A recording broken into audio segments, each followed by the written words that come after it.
Olá, começa agora o Cena Musical. No programa de hoje, conosco, o compositor, o pianista Luciano Liães.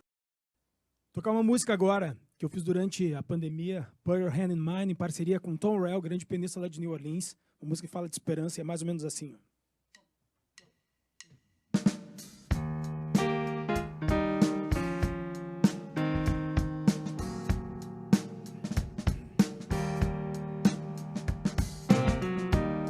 They say it's a mean, mean world.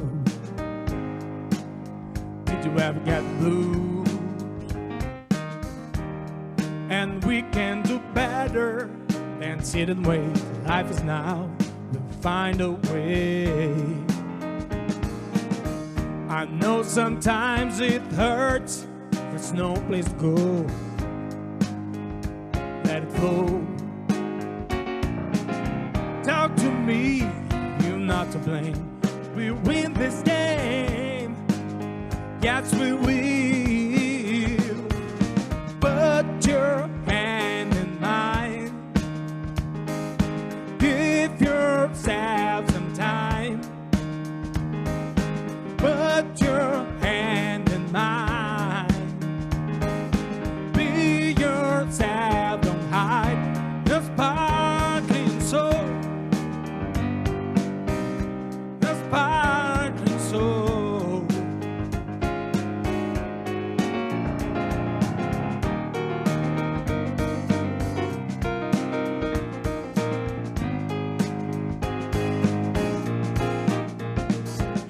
Put your hand in mine. Give yourself some time. Put your hand in mine.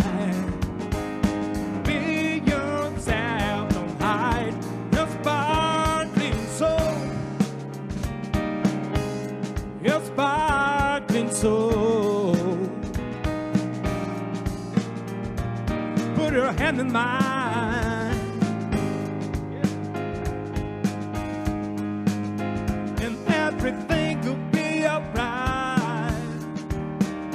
Now put your hand in mine.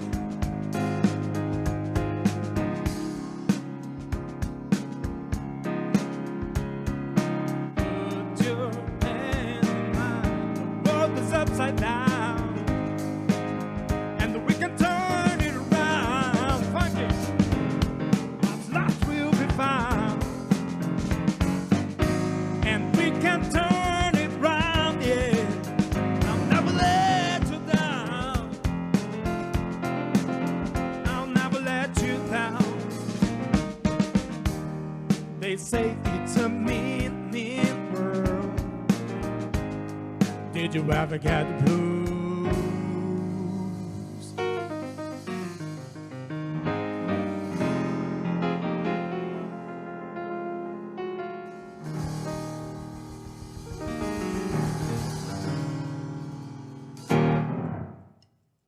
E hoje, aqui no Cena Musical, para nossa honra, para o nosso orgulho, um dos mais importantes nomes do blues, do rhythm and blues, aqui do Brasil, consideradíssimo, grande pianista, grande compositor, Luciano Liães. Luciano, um prazer enorme te receber aqui no programa, cara. E aí, cara, o prazer é todo meu, cara. Tava morrendo de vontade de vir aqui bater um Pô, papo e eu contigo. tô há horas aqui te cutucando, te encontrando no bar do Beto, de quando e quando. Aham, total.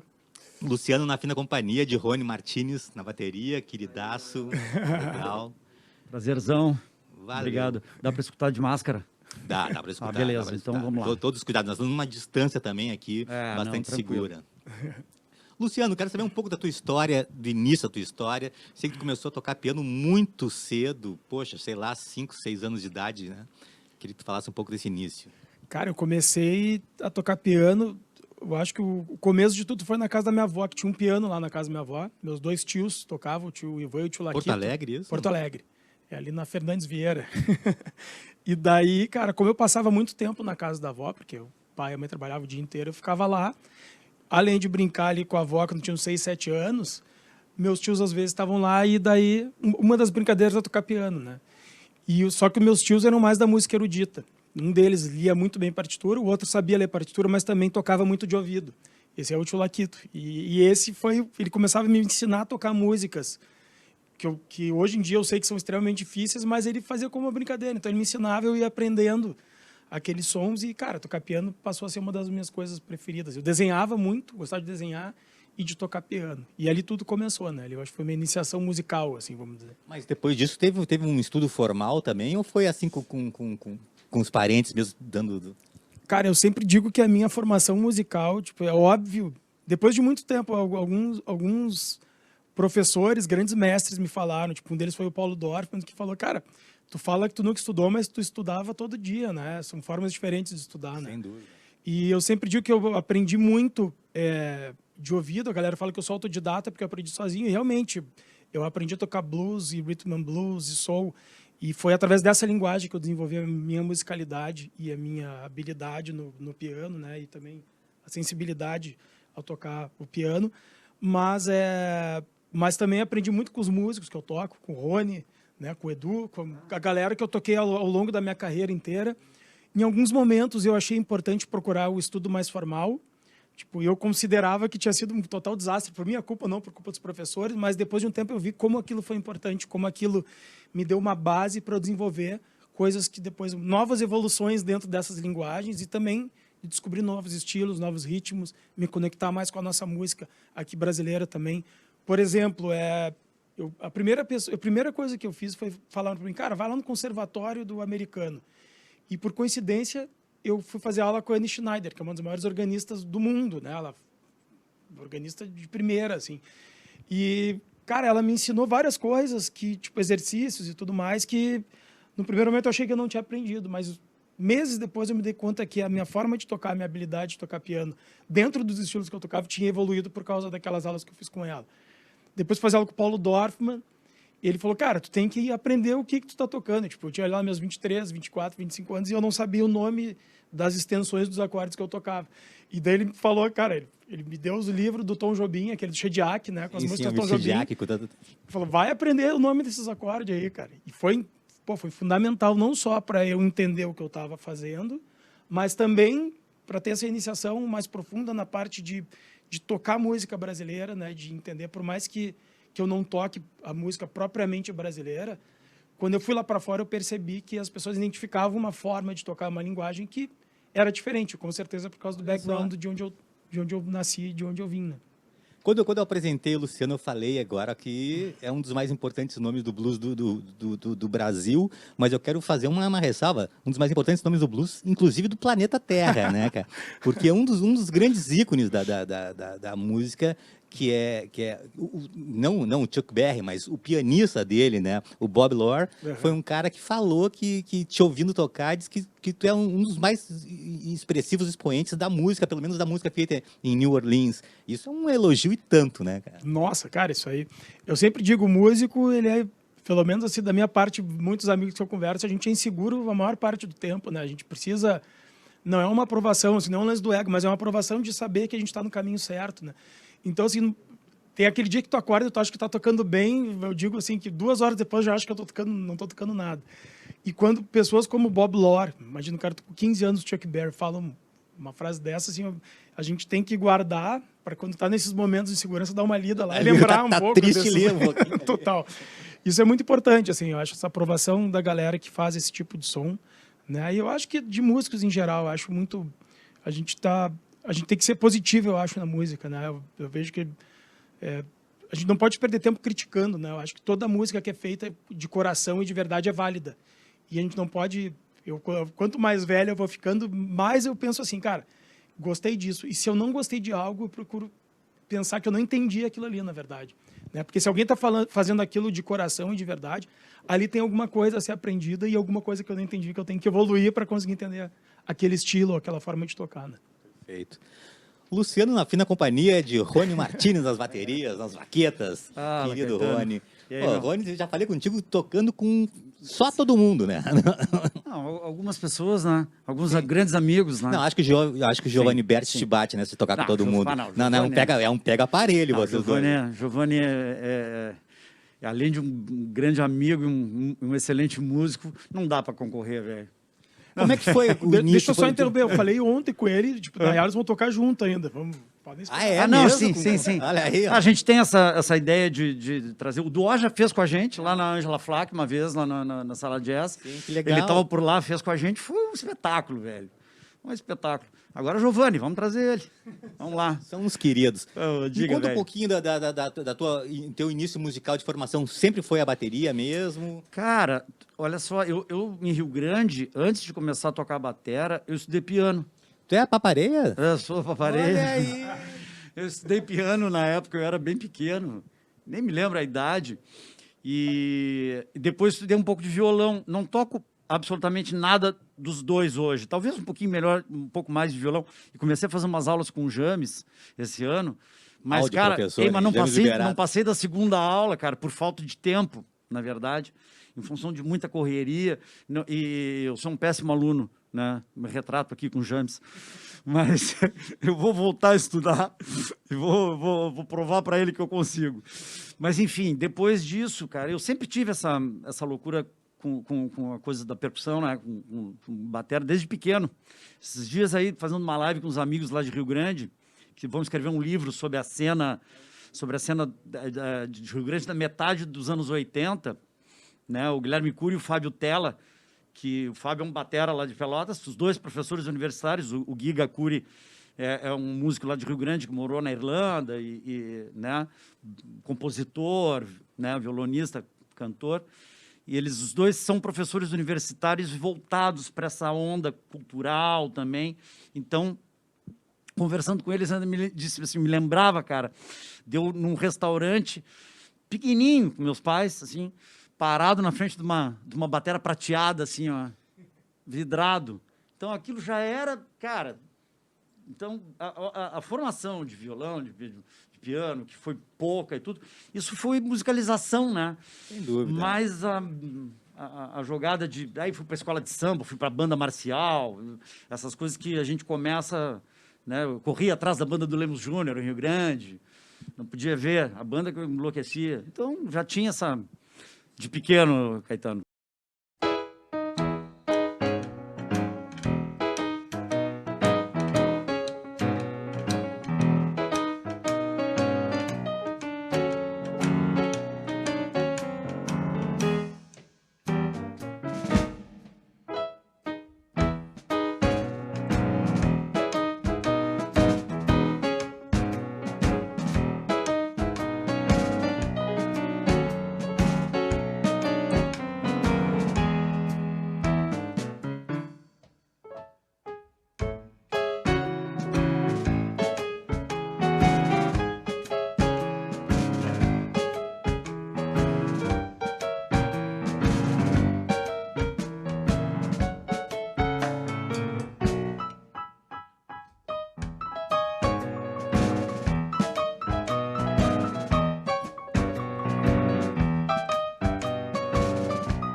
Luciano Liães, o início profissional, me falou um passarinho que foi no Teatro de Arena, foi isso? Foi o primeiro show que eu fiz na minha vida, né, com O banda. passarinho não me mentiu. Foi né? no Teatro de Arena. Eu tocava com meu primo, o Guilherme, tá? Os meus primos, o Cristiano e o Guilherme.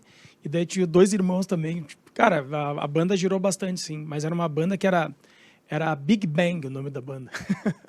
E daí o primeiro show que a gente fez era num projeto muito legal, era um projeto que era sempre uma banda de rock, uma banda de rap e uma banda... Cara, reunir estilos diferentes. Bah, Teatro de Arena é um lugar, né, que sempre foi transgressor e sempre apresentou coisas diferentes para a cidade. Né? Que ano foi isso, Luciano? Cara, isso foi em 93, 94, eu acho. E eu lembro que foi depois daquele show ali, eu tinha certeza absoluta do que eu queria fazer, né? Já gostava de tocar. E daí, cara, a partir dali eu comecei a tocar mais seguido com a banda dos meus primos e me procuraram para fazer parte de uma outra banda, me viram tocando e me ligaram lá para casa para fazer uma parte de uma banda que eram, cara, umas 8 pessoas, assim. O Gilberto Dávila, que é um grande músico, baita cantor também. E daí eu cheguei no ensaio deles, cara, e tinha um cara tocando guitarra, que eu conheço esse cara de algum lugar. Cara, era o Gross, que na época era baterista do Júpiter, foi a primeira banda que ele tocou guitarra. Então, tipo, esses encontros que eu acho legal, né, como as coisas vão acontecendo entre as bandas, de tu encontrando as pessoas e trocando essas informações. Então, quando eu falo que esse aprendizado é real, né, tipo, na música popular, assim, de ir passando de pessoa para pessoa, de tocar com pessoas diferentes, né. E, cara, e logo depois disso, eu e meu primo começamos a tocar. A gente ficava lá a gente ia em janeiro, ia para Torres, num apartamento que era do pai do meu primo, e a gente ficava lá e tocava num bar, tocava por cerveja, né? Tipo, aquele início da vida musical, assim. E lá o Noronha estava passando um dia e entrou assim, pô, que legal, esse som foi ver. Era eu e meu primo, e de noite ele foi lá fazer um som com a gente. Daquele jeito do Noronha, né? Pô, vou vir aí de noite fazer um som com vocês. E eu conheci o Noronha já, eu tinha o disco dele, né? Eu gostava de blues, então, pô, o Noronha era um dos caras. Essa é uma questão, esse blues, porque tu falou que o teu tio tinha formação clássica. Sim. O início do piano clássico, depois tu foi estudar. Sim. Como é que foi essa paixão, essa predileção pelo blues? Porque hoje tu é um hoje tu é um bluesman, né? Então tu... Cara, eu comecei, cara... Eu gostava muito de rock, né? Como a maioria dos adolescentes ali que eu convivia, né? 14, 13 anos. Ouvia muito reggae também, eu gostava de música em geral, assim, mas eu ouvia muito rock. Só que logo eu saí ali daquele universo Rolling Stones e Beatles ali, Led Zeppelin, e já caí ali pro Chuck Berry, Little Richard, Jerry Lee Lewis, que eram os caras mais do piano. Tinha os Mas que pianistas. eram influência de Rolling Stones e de Led Zeppelin. Até aí tá mais ou menos da mesma família, Total, né? mas eu acho que é isso, né? Eu acho que a gente vai cavando fundo, né? Então vai cada vez descobrindo mais coisas. Então, através do Chuck Berry, eu descobri o Johnny Johnson, daí eu descobri que vários pianos que eu gostava não era o Johnny Johnson, era o Lafayette Leak, que é outro cara, que é um baita pianista de blues, que é uma das minhas grandes influências hoje em dia também. E daí eu descobri o Otis Spann, Memphis Slim, os caras mais do blues raiz, assim, aquele blues de Chicago, o blues do sul dos Estados Unidos e blues rural, assim. E, cara, e daí um dia eu descobri o Professor Longhair, que é o pianista de New Orleans. E daí se abriu todo um universo que... Cara, e daí eu fui cavando fundo, tão fundo que eu saí no Brasil de novo. Né? Que eu acho que essa é a história legal, loucura. Né? Que a gente estava conversando antes aqui.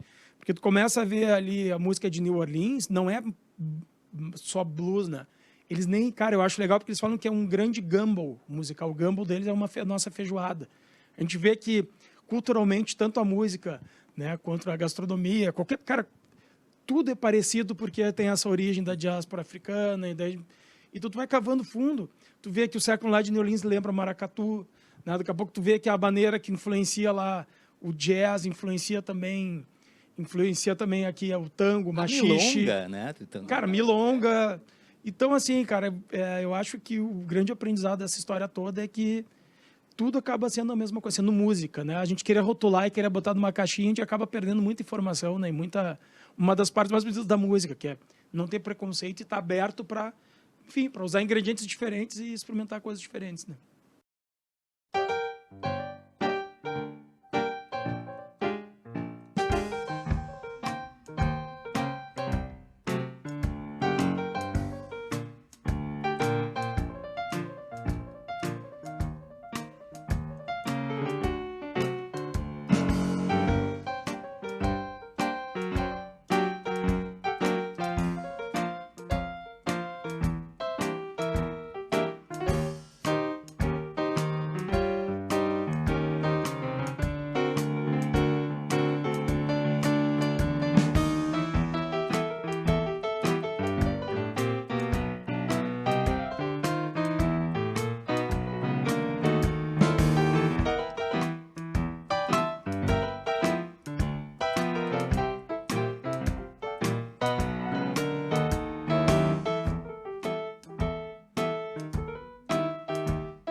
teu amor e a tua sede por conhecimento do blues foi tão forte que te levou, como tu acabaste de falar agora há pouco, ao berço do blues, a New Orleans. E virou uma figurinha carimbada. Tu começou aí, assim, seguidamente. Queria que tu falasse um pouco disso e como foi a recepção desses músicos lá de Nova Orleans, te recebendo, como funcionou isso e esse contato teu, tu já foi sabendo que tu iria tocar lá, enfim. Cara, não. É aí que tá. Eu acho que eu sempre falo, né? Pelo menos nesses estilos. E eu acho, cara, eu acho que qualquer estilo, né? Até estava falando ontem sobre até música erudita, né? Que os caras faziam jam antigamente, né? Tipo, era. E eu acho que para a gente tocar um estilo musical, a gente tem que entender a história do estilo musical. O blues, eu acho que, cara, a história por trás do blues, né? Tipo, tem toda a história de um povo. Eu acho que a gente tem que ter uma humildade de estudar essa história e entender o que é aquilo. Não é... E daí eu acho que a gente cai no lugar que eu sempre afirmei, assim, tipo, eu não sou um bluesman, né? Eu não quero ser igual ao Memphis Slim, eu nunca vou ser igual ao Memphis Slim. Eu sou um pianista brasileiro, tenho todo o meu background, e eu tenho que pregar uma homenagem a ele, entender essa história, a história desses pianistas que eu admiro, porque que eles chegaram onde eles chegaram, porque que a música deles chegou até mim, né? Eu acho que... Então, a gente tem que entender a história por trás da música para conseguir tocar o mais parecido possível, talvez, né? Como eles tocavam. E nessa busca, eu fui para New Orleans, eu e a Luana. A gente foi para New Orleans porque a gente sentiu que tinha que ir lá para entender melhor tudo isso. E eu descobri onde ficava a casa do Professor Longhair, que é um dos meus grandes ídolos, né? O Professor Longhair é um cara que misturou rumba com blues, misturou todos esses ritmos. Ele ouvia rádios cubanas na época, que pegava lá no sul dos Estados Unidos. Nessa época tinha um barco que ia 3 vezes por dia, ele tipo ia de Cuba para o sul dos Estados Unidos para Cuba. Então era natural. É o Golfo do México ali, né? Cara, era natural essa mistura das músicas mais forte. E o Professor Longhair, ele tem essa síncope da música cubana, né? O trecilho, aquele na mão esquerda, aquela forma de tocar. Então ele meio que revolucionou. Dizem que o funk veio muito do jeito do Professor Longhair tocar, que é um jeito mais sincopado de tocar. E daí eu achei que eu tinha que conhecer mais da história dele, e eu descobri onde ficava a casa dele. E ninguém falava onde ficava a casa. Eu descobri porque alguém me falou lá. E daí eu e a Luana fomos lá, eu olhei uma casa, cara, só que estava completamente diferente. A casa, que era a casa dele, era uma casa que estava bem destruída, pelo que eu tinha visto em umas fotos. Eu cheguei e estava uma casa linda, pintada, assim. Eu, cara, mas é aqui. Daí eu perguntei, assim, tipo, tinha uma pessoa saindo, assim, cara, aqui é a casa do Professor Longhair? Ela, não é. Tipo, e eu, cara, é aqui. Daí eu e a Luana fomos tirar uma foto. Pô, tirar uma foto na frente da casa do meu ídolo. Cara, daqui a pouco passa, assim, uma mulher me olhando meio torto, porque lá eles não gostam muito, né? Ainda mais nessas áreas mais periféricas, não gostam muito de turista ali tirando foto. Ela passou me olhando assim, cara, daqui a pouco ela botou a chave na porta da casa do Professor Longhair. Daí ela me olhou e falou assim, do you like my house? Né? Tipo, tu gosta da minha casa, né? E eu falei, cara, eu gostei muito da tua casa, mas eu tô aqui porque eu ouvi dizer que é a casa do Professor Longhair. E ela falou, sim, é a casa dele, eu sou a filha dele. Era a filha do cara. Só que bárbaro! E daí ela nos convidou para entrar na casa dela. E, cara, a gente ficou 4 horas lá dentro. Tipo, ela chorou, eu chorei, contando histórias, mostrou onde ficava o piano do Professor Longhair. Mostrou, meu pai quando morreu estava no sofá aqui. Cara, eu fiquei muito amigo dela. Ela nos convidou para voltar lá outro dia. E logo depois que a gente voltou para o Brasil, aquilo virou o Museu do Professor Longhair, tá até hoje lá. Tá? E daí ela me disse que o cara que era presidente do Louisiana Music Hall of Fame, o Professor Longhair ia entrar para o Louisiana Music Hall of Fame, ia ter um evento que a banda do Professor Longhair ia tocar nesse evento com outros músicos, tipo, no lugar do Professor Longhair. E o cara me convidou, ela mandou meu material, o cara me convidou para tocar nesse evento. Bárbaro. Então, cara, foi inacreditável. Assim, foi um momento muito marcante da minha carreira, porque quando eu estava no palco tocando e cantando 3 músicas do Professor Longhair com a banda do cara. Jerry Drummondville, saxofonista, tocou com todo mundo, a galera do soul, Beach Boys, foi um dos principais saxofonistas. Red Scanlon, que é o baixista que tocava com o James Booker também, que é outro ídolo. E ali eu conheci essa galera começou a me chamar para tocar. Então, tipo, eu acabei entrando em bandas dessa turma e também começaram a me chamar para fazer o meu show, para tocar o meu show de piano e voz e também para tocar acompanhado de músicos de lá, em New Orleans. Então, foi algo completamente inesperado, assim, foi twist of fate, eles chamam assim, foi uma virada. Tu não tem pacto com Cara, não, Cara, não, nem fala o nome dele, né? deixa Mas quieto. merece. É, Isso é merecimento. merecimento. Cara, eu chamo de sincronicidade, eu acho. Mas né? é merecimento.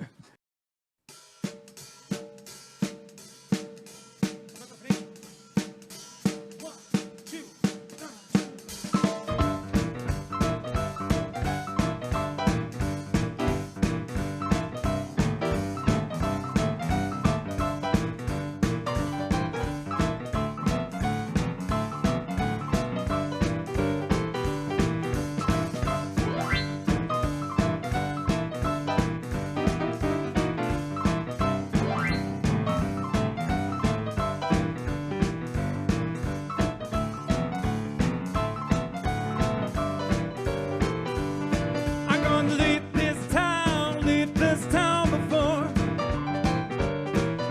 I cross the line. Now that's kill for more. I know we shouldn't roll, but now I'm out of control. I see you feeling good, what you got on me. You know I love you, girl, and I hope you see that you're my number one. Number 2 and 3, yeah. Let's do the hang dog boogie. Let's do the hang dog boogie. Let's do the hang dog boogie. Let's do the hang dog boogie. Let's do the hang dog boogie. Just you and me.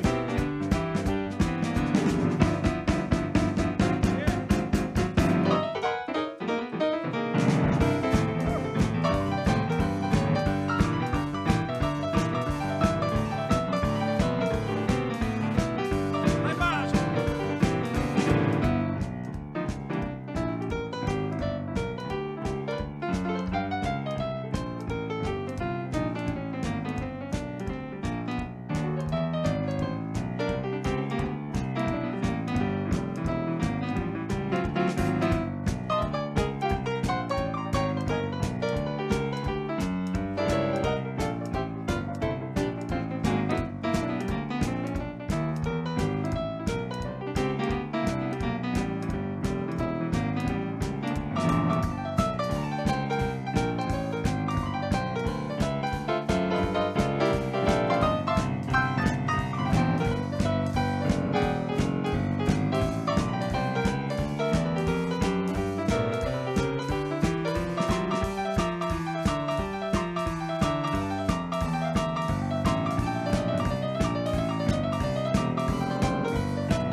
I'm gonna leave this town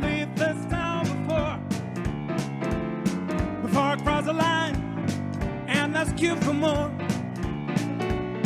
I know we shouldn't roll, but now I'm out of control. Yeah, I see you feeling good, but you got on me. You know I love you, girl, and I hope you see that you're my number 1, number 2 and 3. Let's do the hang dog boogie. Let's do the hang dog boogie. Let's do the hang dog boogie. Let's do the hang dog boogie. Let's do the hang dog boogie. Just you and me. Yeah. Let's do the hang dog boogie. Let's do the hang dog boogie. Let's do the hang dog boogie.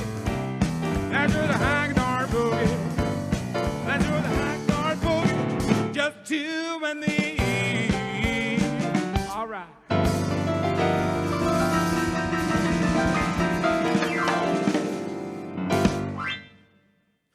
Vamos a um breve intervalo e já voltamos com a cena musical.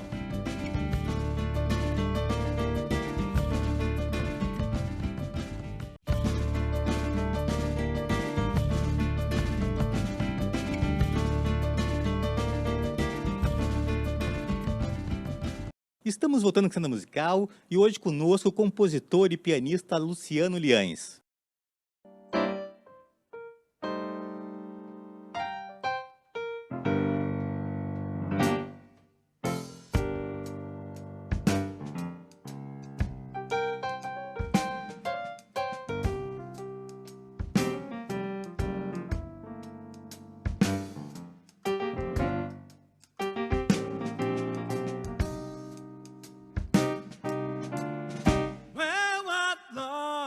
my soul, and nobody knows the dirty things but me.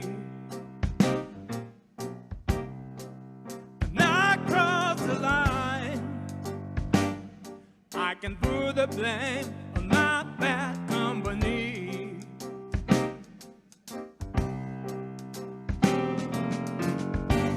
All my lust turns to dust.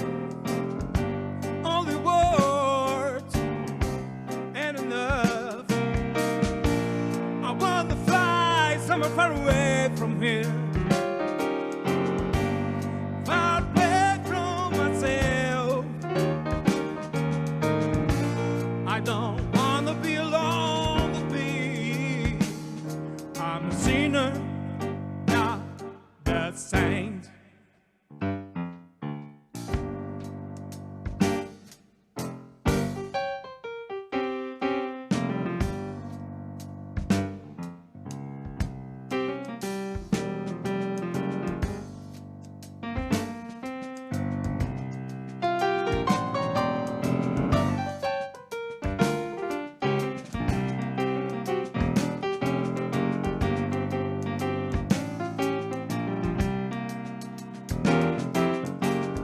All my lust turns to dust. Only words ain't enough. Oh my. I want to fly somewhere far away from here, far away from myself. I don't want to be alone with me. I'm a sinner, not a saint.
All my lust turns to dust. Only words ain't enough. I want to fly somewhere far away from here, far away from myself. I want to fly somewhere far away from here,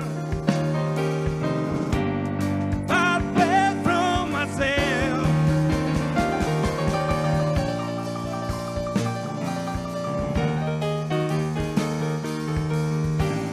Far away from myself. I don't want to be alone with me. I'm a sinner, not the saint.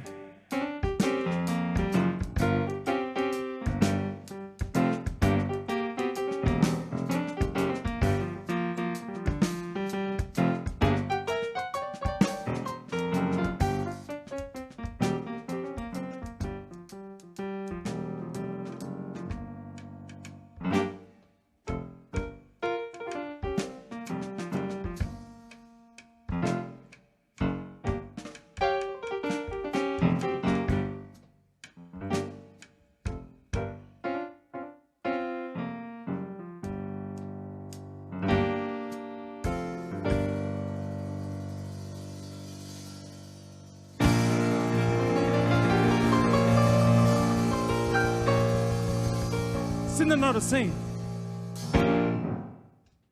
São mais de 20 anos de carreira, né? São quantos Sim. anos de carreira? Cara, a já? gente comemorou 25 anos, um pouco antes ali do começo da bem mais. pandemia, né? Então já vão uns 27 aí.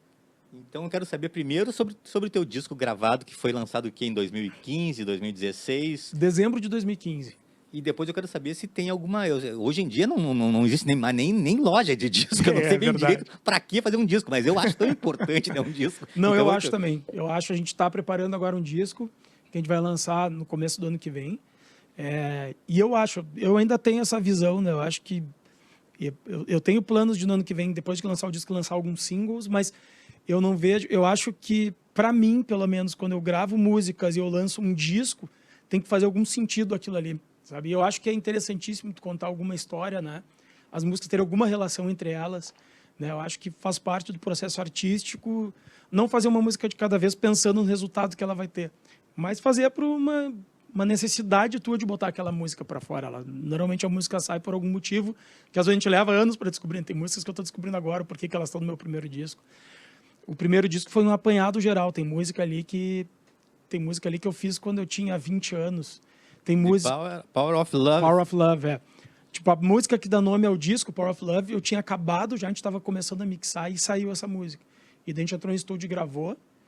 Essa aí e The Best of Me, que depois que o Solon Fishbone acabou fazendo uma participação, e o Ron Levy, né, o organista, pianista, que tocou com B.B. King, Albert King. Então, eu acho que a gente tem que deixar espaço para essas coisas acontecerem, né, durante esse processo criativo, assim. Então, o Power of Love é um apanhado geral da minha história com música inteira, né, desde os meus 20 anos tem música lá. Então, eu acho que foi assim, foi um começo mesmo, né, mostrar tudo que eu fiz até aquele momento, 2015. E de 2015 até aqui muita coisa mudou já. As músicas estão completamente... Não diferentes, porque eu acho que tem uma identidade pela forma que eu toco piano, mas, ao mesmo tempo, tem muitas influências que eu tive ao longo desses últimos anos aí, que mudaram a forma de compor, a forma de tocar. Enfim, nesse meio tempo eu lancei um single, que é o Song for JB, que a gente gravou lá no Estúdio Clio. Foi gravado... No disco a gente gravou lá no Estúdio Clio, eu e o Rony, uma tarde, assim, lá no piano do Estúdio Clio. Piano. Passa uma tarde lá, né? O Marshall me deu a chave do Estúdio Clio no domingo e falou, e a chave da geladeira, e falou assim, fique à vontade, criem. E daí depois eu toquei com a orquestra, extinta orquestra Unicinos Anchieta, com um arranjo do Alexandre Ostrovsky, e eu peguei a gravação desse show e lancei um single, né? Quem quiser procurar depois aí na internet, vai encontrar em tudo que é lugar. Esse disco teu tá disponível nessas plataformas digitais e quem quiser o álbum físico não existe mais? Tem álbum físico. É muito legal ver que a galera compra disco em show, né? Bastante. Tem gente acho que o lugar que se compra disco é em show, né? Hoje em dia. Tem aquele impulso do momento da pessoa ter visto o show e ter gostado. Tem gente que compra e fala, eu nem tenho onde ouvir, mas eu vou levar. Eu acho que além da música que está ali dentro, eu acho que ali fica bem clara essa unidade que a gente conversou, né? Sobre as músicas estarem juntas e criando uma identidade daquele momento ali. E tem a arte do disco que eu posso falar porque não foi eu que fiz, mas acho sensacional, que é a da Monica Kelly, que é uma artista de New Orleans, que foi outra dessas loucuras que acontecem só em New Orleans, que quando a gente chegou lá a primeira vez, eu fui no festival de Jazz in the Park, sensacional, músicas incríveis, e o pôster era lindo, assim, tu vê que era uma arte feita, uma arte de verdade de alguma artista, assim, e eu recolhi aquele pôster, e no final da viagem eu e o Alan fomos para um Airbnb, que era de uma artista, que eu não sabia até então que era uma artista de New Orleans. Eu entrei e vi o mesmo pôster na parede. Eu falei, pô, eu também peguei um desses aí. E ela, não, eu não peguei, foi eu que fiz. Era a artista que tinha feito o pôster que eu tinha... Acabou que ela falou, não, eu vou fazer a arte do teu disco. Lá na encruzilhada, bicho. Lá na encruzilhada. A sorte é que já passou dos 27 anos, né, cara? Senão iam cobrar dele. Senão iam cobrar dele. Mas, enfim, e daí ela fez a arte do disco. E, modéstia à parte, eu posso falar como eu disse, porque não foi eu que fiz, mas eu acho linda a arte do disco. E muita gente acha bonito também essa arte, acaba levando. Que legal. Eu tô brincando aqui com esse negócio da encruzilhada, porque tem essa história do blues, né? De que o Robert Johnson teria encontrado com o diabo, que era um instrumentista mediano, medíocre, e que desapareceu, voltou, sei lá, um ano e meio depois, quebrando tudo, né? Não, isso aí é pacto com o diabo. Reza a lenda que ele foi para outra cidade e estudou e tocou com outro cara que era um monstro. Ele voltou e, pô, é óbvio que a lenda... Não tinha nada a ver com o diabo, era transpiração, né? O diabo era ele.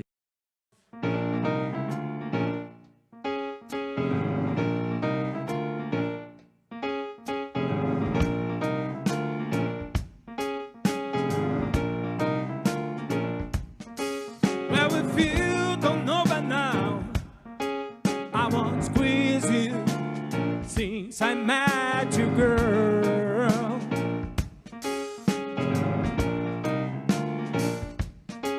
And if you don't know by now, I won't leave you just to beg for more.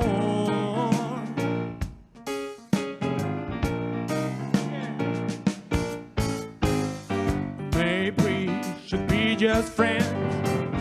Now it's too late and I can't pretend. Can't pretend. And look at man, look at man. I lost the faith in love. I'm so lucky it came my way. Have you ever heard about the power of love?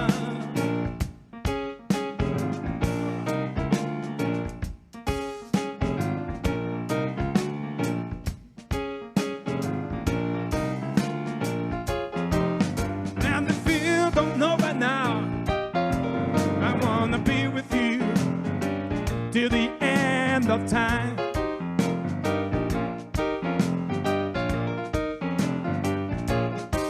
Well, if you don't know by now, I wanna be with you till the end of time.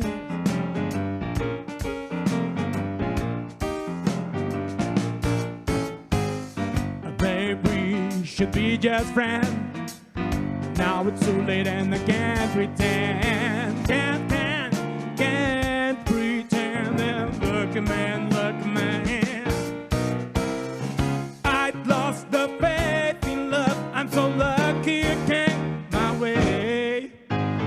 Have you ever?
Can't pretend. Look at man, look at man. Can't pretend. And look at man, look at man. Can't pretend. And look at man, look at man. Can't pretend. And look at man, look at man.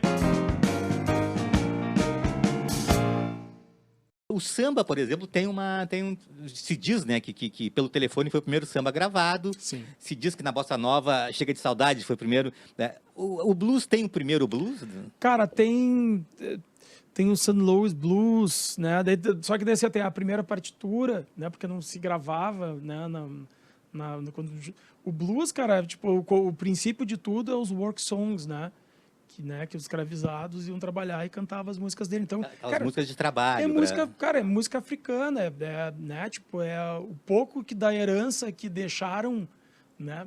Ele era essa tradição oral de cantar naquele momento difícil para tentar aliviar aquele Essas momento. plantações de algodão do sul dos Estados Aquela Unidos. história que a gente vê. E daí juntou isso, tentaram impor ali às vezes uma religião, daí vem o gospel, a igreja batista, tu mistura aí o gospel com... Cara, eu digo, a maior aula de blues que eu tive na minha vida foi quando eu fui fazer uma turnê lá nos Estados Unidos, com uma banda de São Paulo e depois com a Anika Chambers, que é uma cantora que ganhou o Blues Music Awards. Opa, esse assunto me interessa. Tá. E a gente estava em Memphis e falaram que tinha a igreja do Al Green e que às vezes ele aparecia para pregar. E daí, cara, só que falaram, cara, mas ele nunca tá lá. E a gente foi e o Al Green tava lá. Então a gente viu, tipo, a gente viu o Al Green pregando. com uma banda, com um coro. E ali, cara, tu vê toda aquela linguagem do blues de pergunta e resposta, né? O cara tá contando uma história e daqui a pouco a voz dele começa a ficar ritmada e tu vê que os músicos já começam a pegar que tom que o cara tá falando. Então não tem essa, vamos tocar em lá. Não, cara. O cara tá falando aqui, que nem eu tô falando, daqui a pouco ele começa a falar assim. E não sei o quê, e não sei o quê. E daí o cara já começa a pegar o tom, já começa a ir junto, e daqui a pouco isso vira uma música. Então, cara, o início de tudo é isso. Voltamos ao que eu falei, cara, não é só tocar uma música, é entender que tem que ter um respeito a isso, assim, porque é uma história muito, muito forte, uma história que determinou muita coisa que a gente vive hoje em dia, né? E essa turnê com essa cantora premiada? Cara, a Anika Chambers, eu fiz turnês com ela aqui, né? E daí ela ia fazer uma turnê pelos Estados Unidos, uma turnê de 1 mês e meio, e ela resolveu levar a banda que acompanhava ela aqui, que era uma banda de São Paulo, né? Que era com o Igor Prado, que é um dos principais guitarristas de blues da atualidade. O Rodrigo Mantovani, que atualmente está lá nos Estados Unidos tocando com uma das principais... A banda que ganhou o Blues Music Awards agora, o Mantovani, que era o baixista, está tocando com os caras lá. E o Yuri Prado, irmão do Igor, que é o baterista. E daí me levaram junto, né? Eu era o pianista organista. E foi, cara, sensacional. A gente tocou no Buddy Guy Legends, tocamos no Antons, tocamos em bares que eu ouvia os discos quando eu era adolescente lá no começo, discos que eu ouvia gravados nesses bares, que eu achei que eu nunca ia ir lá. Quando eu estava no palco tocando com uma das principais cantoras de blues da atualidade, os meus amigos ali. Cara, fizemos a turnê pelos Estados Unidos, tocamos na Romênia e na Suíça também. Tipo, teve uma puxada para lá, assim, em festivais grandes da Romênia e da Suíça. Que legal. Luciano, foi um prazer enorme te receber aqui no programa, cara. Rony. Obrigado, Caetano. Imagina, cara. Prazer Legal, é todo cara. meu aí, cara. Prazer muito nosso. bom. Eu sempre digo que entrevista é muito importante pro músico, pro artista, né? Eu acho que a gente fica nessa loucura, ainda mais agora, né? Essa loucura de pandemia, de tentar fazer a vida virar, de fazer as coisas funcionarem, de continuar vivendo como músico. Antes disso também, lance de show, estúdio, gravação, né? Às vezes tem que dar aula, a gente vai se virando e não para pensar na vida e pensar na história e pensar nas músicas, né? E quando a gente... É quase uma sessão de terapia, porque a gente tem que refletir sobre a nossa história, sobre a nossa vida, e isso é muito bom, né? A importância que a música teve que tem na vida de todos, né? Mas nesse momento de pandemia Sim. e da arte Total. foi um grande alento, né? Com certeza. Mais uma vez, obrigado. Valeu. Valeu. Obrigado, valeu. Então tá, o Cena Musical vai ficando por aqui e eu volto na próxima semana com muito mais som. Até lá, valeu!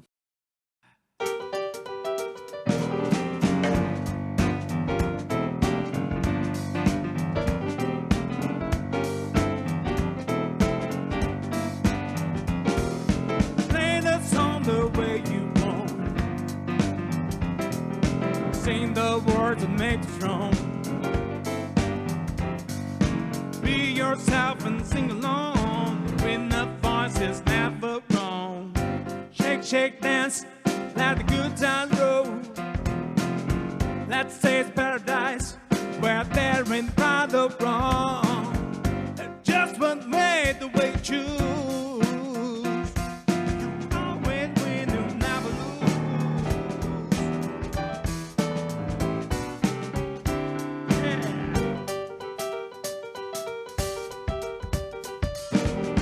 Play the song the way you want. Sing the word that makes strong. Be yourself and sing along. When the voice is never wrong. Shake, shake, dance, let the good time roll. Place paradise where ain't right or wrong. That's the way, that's the way you choose. You always win.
song will make strong.